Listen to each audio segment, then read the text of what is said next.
And I can welcome everyone to this week's Wednesday webinar. I'm Shannon Dill. I'm with University of Maryland Extension. It's great to see everyone today.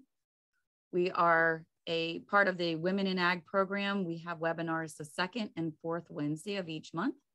We'd like to thank our collaborators. We have a number of universities and institutions that we work with on this program, and we also have a number of sponsors. You can visit the website at go.umd.edu/women-in-ag. We have actually our listing of all the webinars. It's over 100 now that we have posted online. And then you can also see the upcoming ones. We have them scheduled through December. So with that, I'm going to turn today's session over to Andy Lazor, and he's going to be presenting about well water and caring for your farm wells. So Andy? Great, thank you, Shannon, and good afternoon, everybody. I'm going to go ahead and share my screen. You are welcome to use the chat pod for any questions.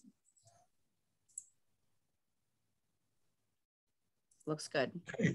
So I hope you can see that. I am going to share with you just some really, I think, important points about caring for your drinking water well.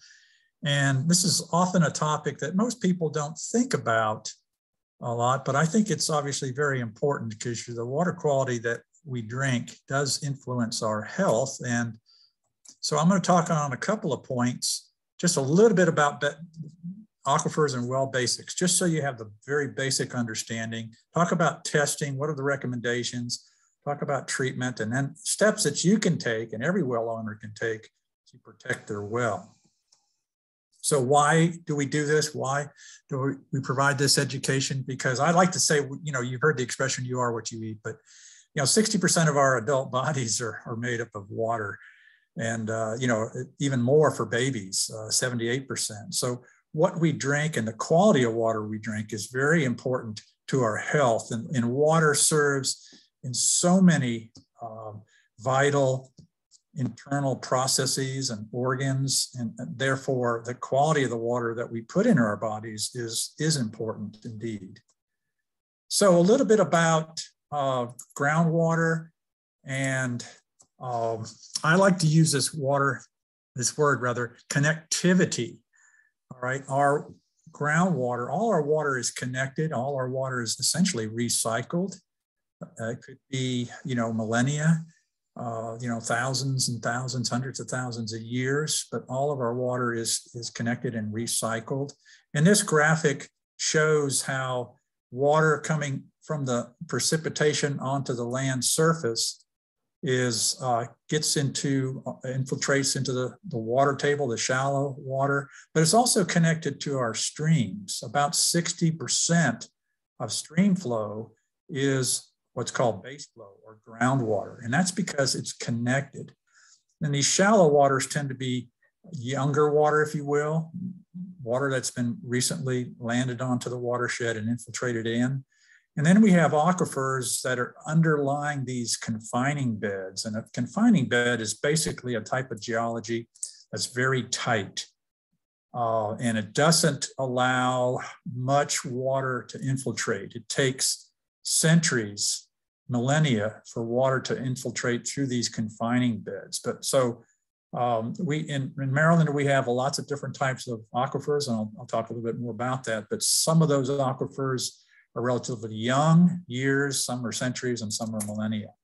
So these waters that are in the confined aquifers tend to be more protected, say, from the unconfined aquifer of the water table, because it's more in direct contact with the surface.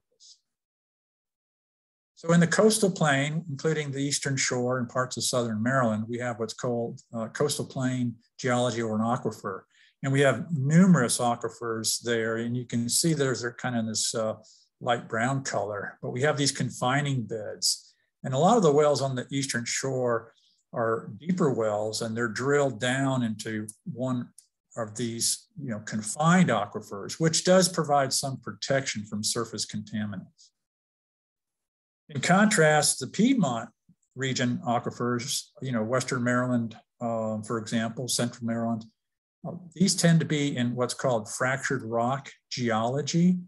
could be limestone, karst geology, whatever the case may be.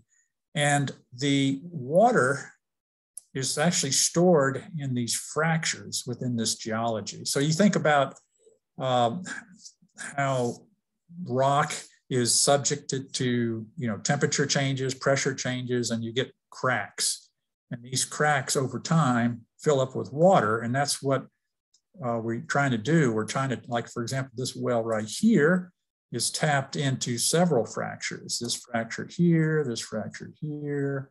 And again, wells are, even in wells in relatively close proximity can vary, particularly in fractured rock geology, because these fractures are, not uniform by any means. And one of the things, the challenges with fractured rock geology is that you can see in this example, there's this fracture here that's connected to the shallow water table. And so shallow water, again, is in more direct contact with whatever runs off the land and infiltrates into the soil. So for example, in Maryland, we have, in most areas, there's contamination from, fertilizers. Road salts is a big issue that we deal with, particularly in fractured rock geology. But other things, could be manures, whatever the case may be, or road contaminants, other types of contaminants, whatever the case may be. So big differences in these types of aquifers as far as the risk associated with surface contamination contact. And then in these two geologies, there are different types of well components, if you will, or well design. So here on the left is coastal plain. Typically what you have, this is the well cap and the well head. Your casing, which could either be metal or PVC, tends to go the total length or depth of the well, leaving room there at the very bottom for a well screen. And that well screen is designed to prevent sand, and other particles from coming in. And that's because we have this more sand and gravel type of aquifer. In contrast, the fractured rock, well, we use an open borehole. So the casing doesn't go all the way down to the bottom of the well. You can see it's open here, and it's tapped into these different fractures again, okay? So this borehole serves as a reservoir, okay? Now, so the challenge is, in one way, not having casing all the way to the bottom of the well means that you might be more subject to contamination. And you can see in this case, this well is tapping into fractures that are directly connected to the water table. So not all fractured rock wells are, have direct contact with the water table. Some could be looking at fractures that are much deeper and have no direct contact. So again, a lot of variability in wells. Your neighbor's well could be different than yours, but typically on the eastern shore and coastal plain, if they're at the same depth and they're fairly close to each other, they're most likely in the same aquifer. And one other important part is to notice that groundwater moves, okay? It doesn't necessarily move quickly, but if you have this karst or limestone geology, as we see up here on the top graphic, it's very porous. And so the septic tank effluent is moving along more quickly through that geology, that soil, if you will, and it's not being treated as much if you're in a more of a coastal plain, sandstone type of environment, which we have down here on the bottom. In this particular on top, we also see that the wastewater is actually traveling along on top of this confining layer, which then allows it to actually potentially contaminate neighboring wells. So again, the treatment of a septic system will depend a lot about the soil type, the soil depth, and the geology, things like that. And then looking at a well, there's a lot of different components, not only the well casing and the screening, whatever the case may be, that goes into that design dependent upon your geology, but literally closer to to home, if you will. Okay, once you are tapped into whatever well you have, you're taking up water through the well casing by the pump, and it's going into some sort of pressurized system. It's usually like a bladder tank, for example. Okay, and typically you have this what's called pitless adapter that's taking the water from the well below the frost line into your bladder tank, which then, because it's pressurized and you have this switch here, that controls when you open a faucet, that's putting, the pressure in that system will then take that up into the house. So again, a lot of different components on a well, depends. The house side of things generally are fairly similar from house to house. I mean, they're different designs and things like that, but the well will be different, again, depending upon its depth, what type of geology, et cetera, that you're in. But there are a couple of really important components that you will probably see, at your home, and that would be the well head. And a couple of things that you can do as a well owner to ensure, or at least to inspect your wellhead, is to look at the well cap, for example. And more on that in just a second.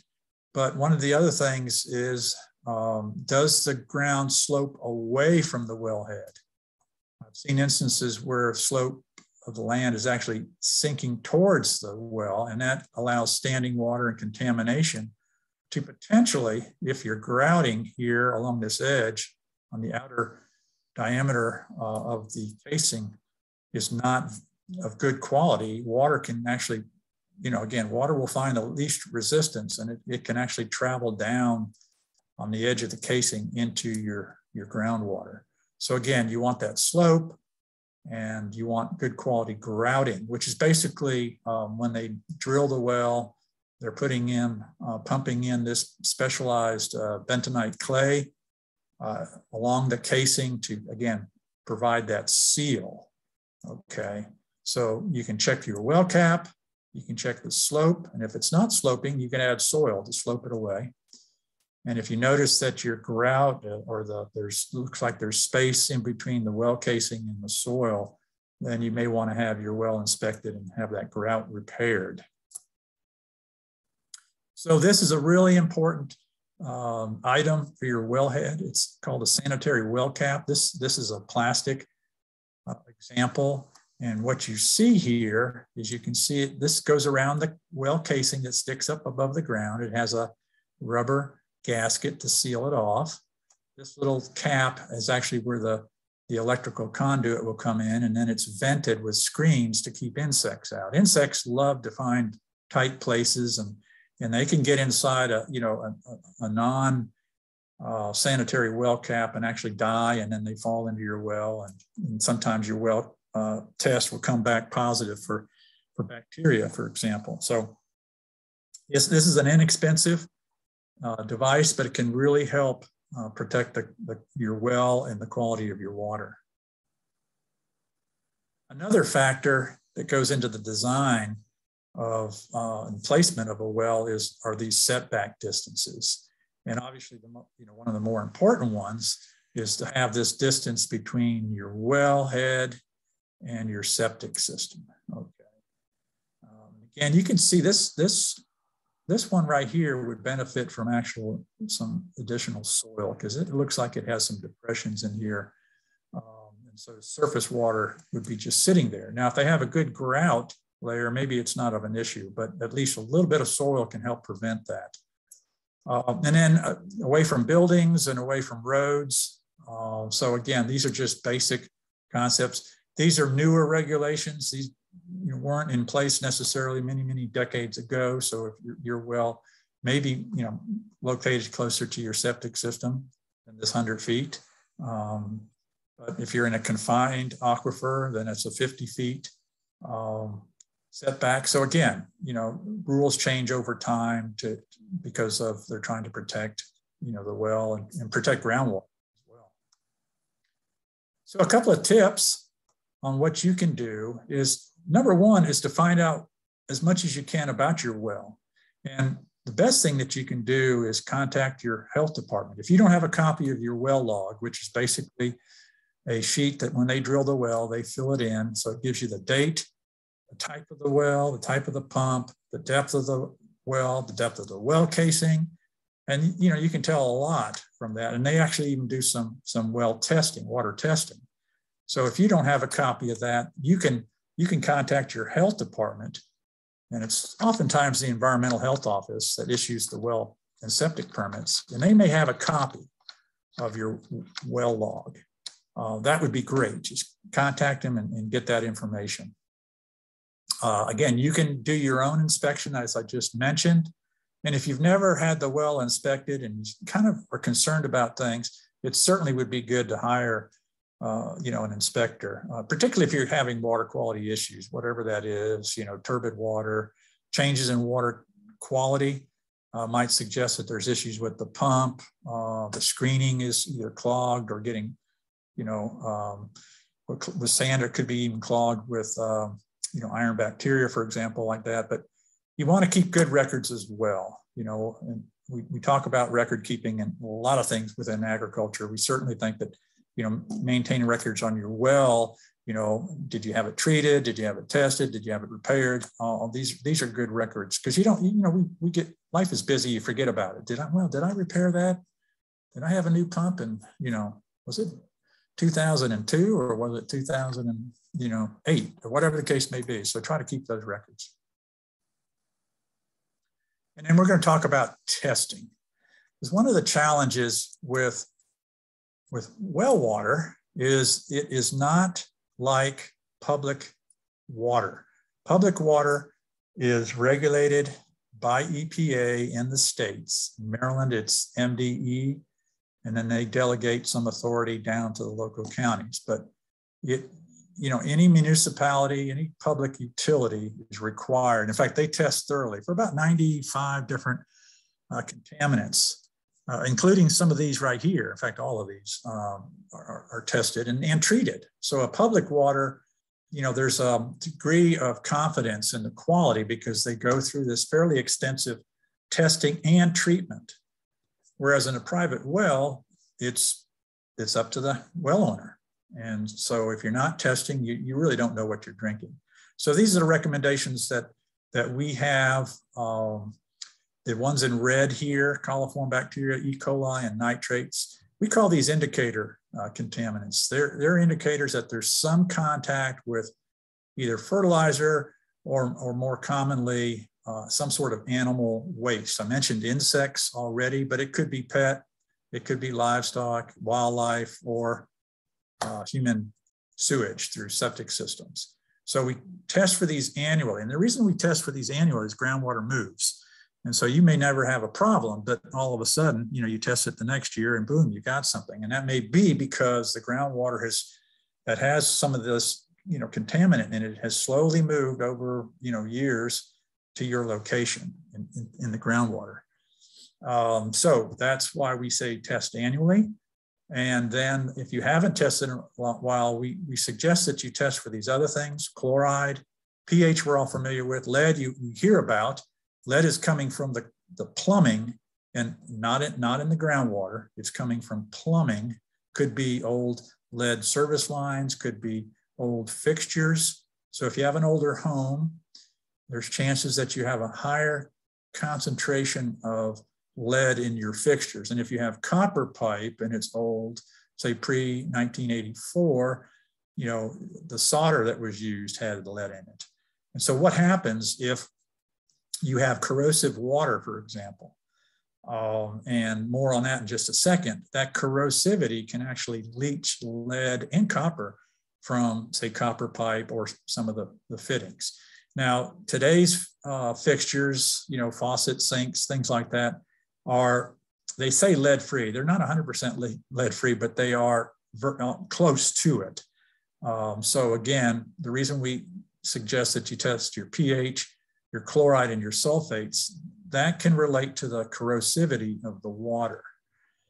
Copper, again, I mentioned, and these copper and lead, particularly lead, are very toxic, particularly to children, infants, pregnant women. And then also testing for iron.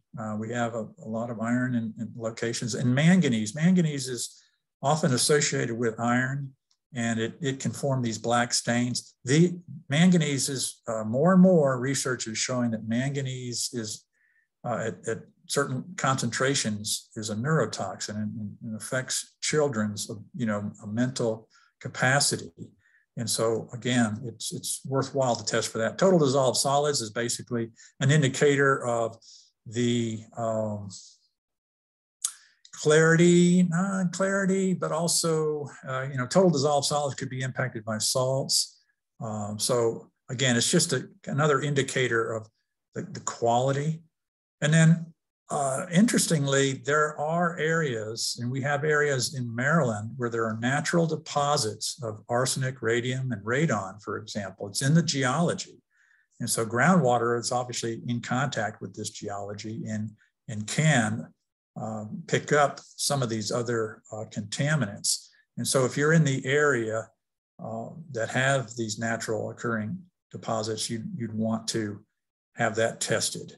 And you can test for these others in black, once every 3 to 5 years, for example, okay?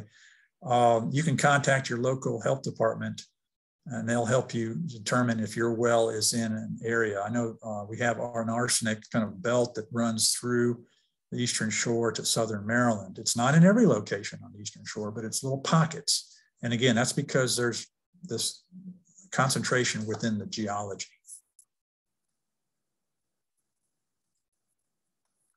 So there are other things that you can do for testing. So if you're recognizing some symptoms, okay, or issues with your water, it's cloudy, or you're seeing these black or orange stains, you have a hard time working up a lather with soap, or you get, spotted dishes or appliances. All these are indicators of, different types of contaminants. Certainly the iron is rust, essentially, and I already mentioned the manganese and the black stain. The scaling issue is generally calcium or magnesium hardness.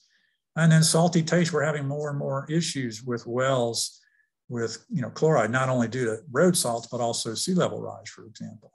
So again, and then if you have copper pipe in particular, and you're getting pinhole leaks, okay, that's telling you that you have some sort of corrosive situation going on, and it's eating away at the copper pipe, or you get blue stains in your fixtures. That's an indication probably that you have corrosive water and you're getting some copper, possibly lead leaching. So another couple of other recommendations for other times that you might want to test, and verify, if you have someone who's pregnant, or you have an infant, you just want to, again, provide some peace of mind and, assurance that the quality of the water is good. If there's unexplained illnesses in the family, that could be, suggest that there's some bacteria issues. People can build the resistance over time, but if you have company come in and you start noticing things, that could be an indication. If your neighbors, find something, you may want to kind of test for that too, depending upon your location, and particularly if your wells are at similar depths. Any changes? That's a good sign. Maybe it's a temporary issue with your well pump, and that's causing some things. Okay, sometimes those things go away, or even your bladder tank is not pressurized properly, and it's kind of working overtime, and sometimes that can kind of loosen things up because it's getting some increased pressure. That can loosen some things up in your plumbing, for example. Any sort of spills, whatever the case may be. And if the well is ever repaired, the water has to be tested and treated, actually, because when they open up a well, the well drillers have to be very careful not to introduce contamination, bacteria from the soil into the well. So the good news, now that I've presented some things of concern, the good news is that, there's an app for that, or there's a treatment for that. Okay, so there's a lot of treatment options out there, and in the notes section, you'll get a copy of these slides. There's resource links on the back, but On the notes section on this particular slide, there's actually a link to Penn State Extension. They have an online water interpretation tool that you plug in the results that you get from your lab, and it'll tell you what that means, and then they'll suggest some possible treatment systems. So one of the things that you'll note here is if you look at the different types of filtration systems that can cover a lot of the contaminants, you'll see distillation probably can do the most. The challenge, though, is distillation is very expensive. Reverse osmosis, however, can do a lot also, dependent upon the contaminant. Doesn't do everything, as you can see here, but it is fairly simple to install a reverse osmosis system under the sink, for example, so that you're using it, that's your primary drinking and your cooking water.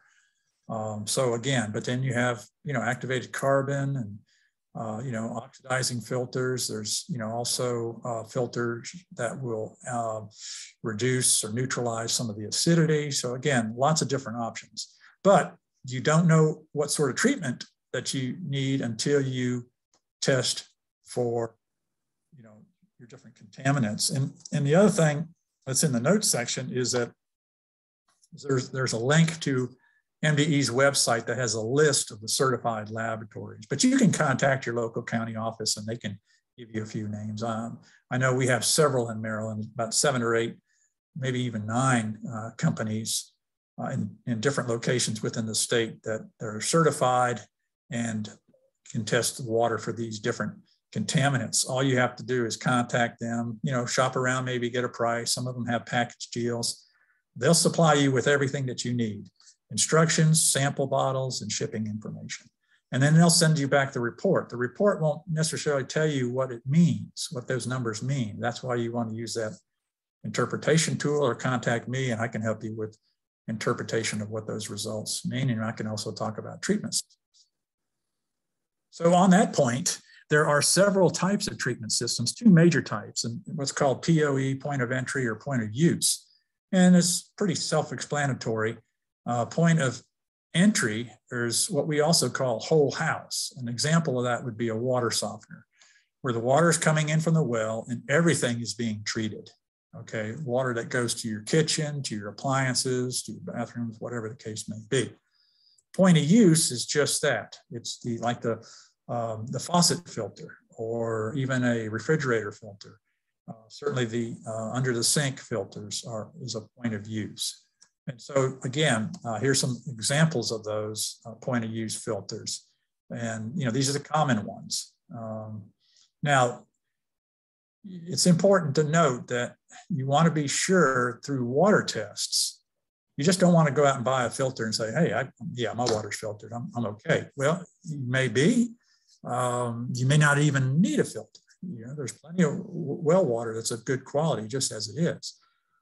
However, unless you know by testing, you don't really know what type of filter that you should have, okay? Because these filters don't do everything. Like, I have a refrigerator filter and it's got a little carbon in it, and, it removes some of the chlorine taste because I'm on city water, but it's not going to remove some of the other things that a reverse osmosis system is going to be. Like, say, if I had, manganese in my water, but I'm on city water because I know they've already tested for it. So again, just note that. And with any filters, you want to be sure that they've been independently certified, okay, by an independent company, this NSF, and then there's the Water Quality Association, or this UL. These mean that these filters have been tested to verify the claims of contaminant removal that you find on the labels. If it's not certified, I recommend that you seek a different type of filter. Other tips that you can do is, again, be mindful of what's going on within 100 feet of your wellhead, okay? Certainly, any sort of livestock, pets. One of the things that we've seen, I don't have a picture of it, is that people will tie their pets up to their wellhead. That's just not a good thing, because we know all about what pets do, and they're, you potentially providing some, contamination there. but you can certainly damage your wellhead as well. Another key thing is try to keep mowers away and be careful that you're not, banging into it, cracking the well casing or cracking the well cap. And then pump and maintain your septic tank, obviously, because again, any sort of wastewater treatment is not 100%. And so there is going to be some remaining contaminants like nitrate and other things that are, even with good soil filtration, we are putting things into our groundwater. So we want to be sure that we're not contaminating, that's shallow groundwater. We're not contaminating potentially aquifers. So one of the key things is to pump your tank. The rule of thumb is every 3 to 5 years. The more it's used, the more occupants, the greater the frequency. Other tips, again, these are just some generalized tips. You can opt to use lower toxicity cleaners. I get the question all the time, is it okay to use cleaners? Absolutely, as long as you're using a normal amount. So if you're using bleach in your laundry or bleach or other cleaners in your sink, that's fine, as long as you're not dumping any excess down, because again, it may impact your septic system, but it's also, realize all these cleaners, they're not necessarily broken down by the soil as they infiltrate into the soil, and some of them could reach the shallow groundwater. Be mindful of how you use your fertilizers and where you store things, for example. Obviously don't recycle. I'm sure you've heard this many times before. This is just good common sense.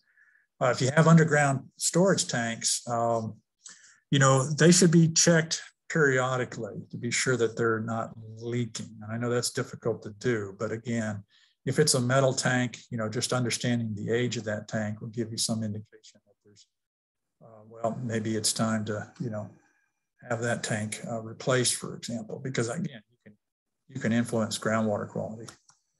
And here's a biggie that, there's a lot of abandoned wells throughout the country, and Maryland certainly has some. And, and farming properties, oftentimes what happens is that you may have an old homestead that's abandoned, and so is the well.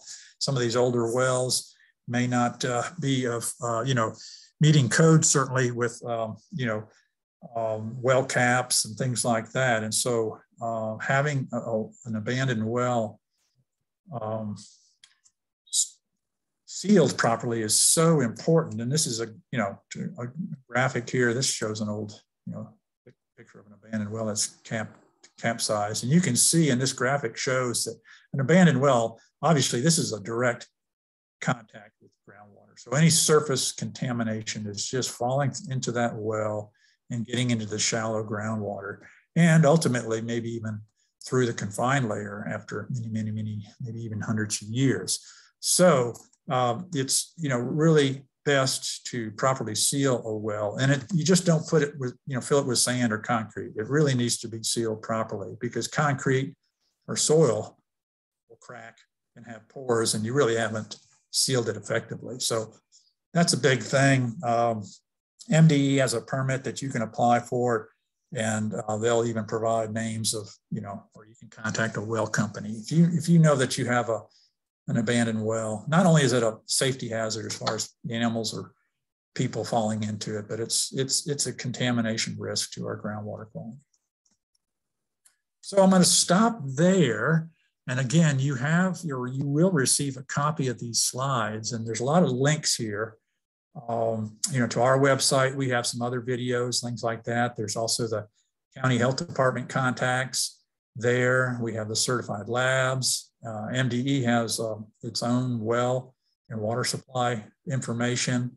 Maryland Geological Survey has some really great aquifer resources. So if you know the depth of your well, for example, there's graphics there that can help you determine which aquifer you're tapped into. And then some other information, about recycling, chemicals and things like that. So with that, I'll stop and see if there's any questions. Again, you'll have a copy of these slides with notes and these resource links. And if you have any questions now, or if you think of things later, my email address is on the front slide. feel free to contact me. I'd be happy to help. So with that, I'll stop sharing and then see if we have any questions.